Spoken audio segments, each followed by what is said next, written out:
Hello students, खैर मकदम है आप सभी का आपके अपने यूट्यूब चैनल स्टडी विद एहसान पर। और जैसा कि आपको मालूम है कि बिहार डीएलएड सत्र 2025 से 27 के लिए बहुत सारे आवेदन ऑलरेडी गिर चुके हैं और बहुत सारे लोग अभी भी आवेदन कर रहे हैं।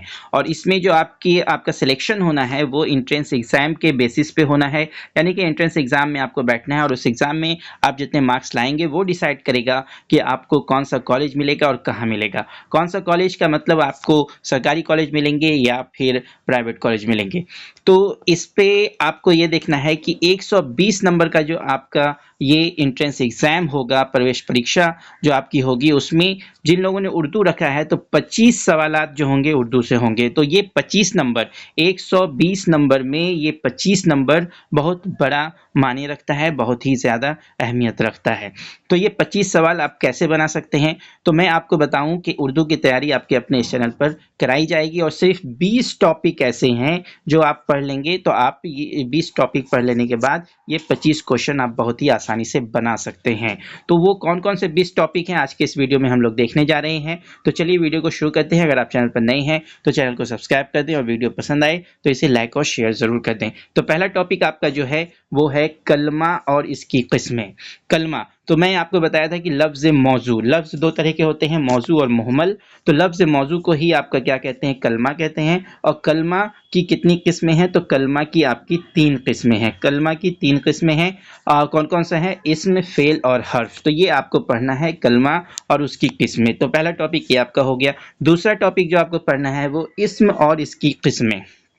तो आपने देखा कलमा की 3 किस्में थी जिसमें पहला था इस्म, तो अब आपको इस्म और इसकी किस्में भी पढ़ लेना है। तीसरा आपका है ज़मीर और इसकी किस्में। ज़मीर यानी कि जिसे आप प्रोनाउन कहते हैं और हिंदी में आप इसे क्या कहते हैं, सर्वनाम। तो सर्वनाम और इसकी किस्में आपको पढ़ना है। फिर उसके बाद आपका अगला आता है सिफत और इसकी किस्में। सिफत यानी कि जिसे आप विशेषण कहते हैं, विशेषण और इसकी किस्में आपको पढ़ना है। फिर उसके बाद फेल और इसकी किस्में। फेल यानी कि वर्ब्स आपको पढ़ना है। फेल माजी, फेल हाल, फेल मुस्तकबिल सब आपको देख लेना है, अच्छी तरह समझ लेना है। और सब आपको आपके अपने इस चैनल पर कराया जाएगा। आपको कहीं जाने की ज़रूरत नहीं है, बस आप चैनल को सब्सक्राइब कर दें, बेल आइकन प्रेस कर दें ताकि जैसे ही कोई वीडियो आपके अपने चैनल पर अपलोड हो उसकी खबर आपको जल्द से जल्द मिल जाए और आप उससे फ़ायदा उठा सकें। अगला टॉपिक जो फिर आपका है फेल माजी और इसकी किस्में। जैसा कि मैंने आपको बताया, फेल को हम लोग 3 किस्मों में बांट सकते हैं। 3 किस्मों में, फेल माजी, फेल हाल और फिर फेल मुस्तकबिल। तो ये 3 में है जिसमें आपको फेल माजी बहुत अच्छी तरह पढ़ना है। फेल माजी की एक ख़ास अहमियत है, एक अलग मुकाम है, क्योंकि इसमें फेल माजी ना तमाम, फेल माजी इस्तिमरारी, फेल माजी एहतिमाली, फेल माजी बईद, फेल माजी करीब, ये सब चीज़ें आपको पढ़नी है जिससे अक्सर सवालात पूछे जाते हैं। तो फेल माजी और इसकी किस्में और फिर मुतअल्लिक़ फेल भी आपको पढ़ना है जो कि आपका एक अलग अहमियत रखता है और इससे भी अक्सर सवालात देखने को मिलते हैं। तो ये अभी तक जो आपकी बात हुई ये आपका पार्ट्स ऑफ स्पीच की बात हुई। तो पहले 6 टॉपिक जो आपको पढ़ने हैं ये पार्ट्स ऑफ स्पीच से हैं। ये 6 टॉपिक आपको पढ़ लेने हैं। उसके बाद फिर आपके कुछ सवालात ऐसे दिए जाते हैं कि ये जुमला जो दिया हुआ है ये किस तरह का जुमला है। तो जुमला और इसकी किस्में भी आपको पढ़ लेनी है। जुमला इस्तिफामी है, खबरिया है, सवालिया है, किस तरह का है ये आपको पहचानने आना चाहिए। उसके बाद फिर अगला टॉपिक जो आपको अच्छी तरह देख लेना है वो हुरूफ और इसके हुरूफ से ही रिलेटेड आपका एक टॉपिक है साबका और लाहका, जो आप देख सकते हैं 9 नंबर टॉपिक में लिखा हुआ है साबके और लाहके। ये भी आपको पढ़ लेना है जिसे आप उपसर्ग और प्रत्यय हिंदी व्याकरण में कहते हैं। उसके बाद फिर आपका वर्ड पावर की बात आती है। तो वर्ड पावर में आपको क्या देख लेना है, वर्ड पावर में आपका आएगा मुतरादिफात देख लेना है। उसके बाद फिर आपका कलमात, ज़रबुल इमसाल। तो ज़रबुल इमसाल में देखना है आपकी जो मिसालें दी जाती है उसकी तारीफ यानी कि उसका डेफिनेशन, उसकी परिभाषा आपको देखनी है। और फिर जामे फहरिस्त भी आपके पास होनी चाहिए, मतलब अच्छे खासे ज़रबुल इमसाल आपको याद होने चाहिए। उसके बाद फिर आपका अगला आता है एराब के फ़र्क से मानी में फ़र्क। एराब के फ़र्क से जो आपका मानी में फ़र्क हो जाता है वो देखना है। जैसे मैंने आपको पहले भी बताया है कि ये गाफ और लाम आपने लिखा और फिर से गाफ और लाम आपने लिखा, तो ये अब आपने क्या किया कि एक पर आपने ये ज़बर दे दी, सॉरी ज़बर नहीं देंगे आप, यहाँ पे क्या करेंगे कि यहाँ पे पेश दे देते हैं तो गाफ लाम पेश गुल हो गया, और यहाँ पे आप जेर दे देते हैं तो गाफ लाम जेर गिल हो गया। तो जब आपने गुल लिखा तो गुल का मतलब होता है फूल, और गाफ लाम जेर गिल, गिल का मतलब होता है मिट्टी। तो यहाँ से आपने देखा कि हर्फ वही है गाफ और लाम, लेकिन पेश दे देने से आपका गुल यानी कि फूल हो गया, और जेर दे देने से गिल यानी कि मिट्टी हो गई। ये एक मिसाल है जो मैं आपको समझा रहा हूँ। इस तरह से अबद अबद बहुत सारे हैं, है ना, बहुत सारे हैं जो आपको पढ़ना है, और इसको आपको याद कर लेना है। एक जामे फहरिस्त आपके पास होनी चाहिए। जामे फहरिस्त का मतलब हुआ कि अच्छे खासे अल्फाज आपको याद होने चाहिए। इस्ताद की जामे फहरिस्त भी होनी चाहिए आपके पास। वाहिद जमा की जामे फहरिस्त होनी चाहिए, जो आपको आपके अपने इस चैनल पर करा दिया जाएगा। आपको बिल्कुल भी कहीं परेशान होने की ज़रूरत नहीं है।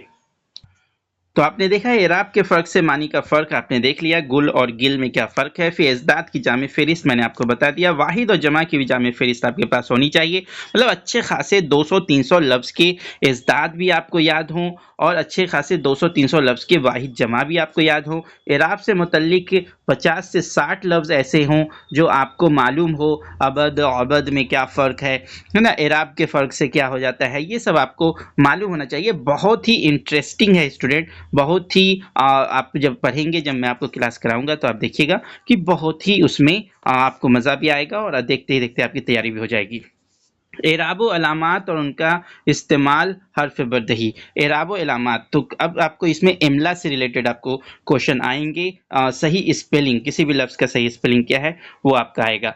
तो फिर इसके बाद आपका यहाँ पर ग्रामर का ये हिस्सा, यहाँ पर लगभग जो आपका बेसिक ग्रामर है वो यहाँ पे ख़त्म होता है। अब हम लोग शायरी असनाफ और दूसरे असनाफ की तरफ आएंगे, जैसे कि मतला, गज़ल का पहला शेर, हुस्न मतला, गज़ल का दूसरा शेर जो मतला के बाद है, फिर भी वो मतला है तो उसे हुस्न मतला कहेंगे। फिर काफिया, रदीफ, मक्ता की तारीफ, ये सब आपको याद होना चाहिए। साथ ही साथ इसकी कुछ मिसालें और शोरा कराम के कुछ नाम भी आपको याद होने चाहिए। उसके बाद फिर आपका मुख्तलिफ असनाफ़ सुखन की तारीफ़, जैसे गज़ल क्या है, मसनवी क्या है, कसीदा क्या है, रुबाई क्या है, मुसलसा क्या है, ये सब आपको याद होना चाहिए। कुछ मिसालें और साथ ही साथ कुछ जो मशहूर ये गज़लें हैं, मसनवी हैं, कसीदे हैं, रुबाइयात हैं, और उसके लिखने वाले कौन हैं, शायर शोरा कराम के नाम भी आपको याद होने चाहिए। तो बहुत ही इंटरेस्टिंग होने वाला है ये तमाम सेशन, और जो मैं आपको सारी तैयारी कराऊँगा। तो आप चैनल को ज़रूर सब्सक्राइब कर दें, वीडियो को दूसरों तक भी ज़रूर शेयर कर दें।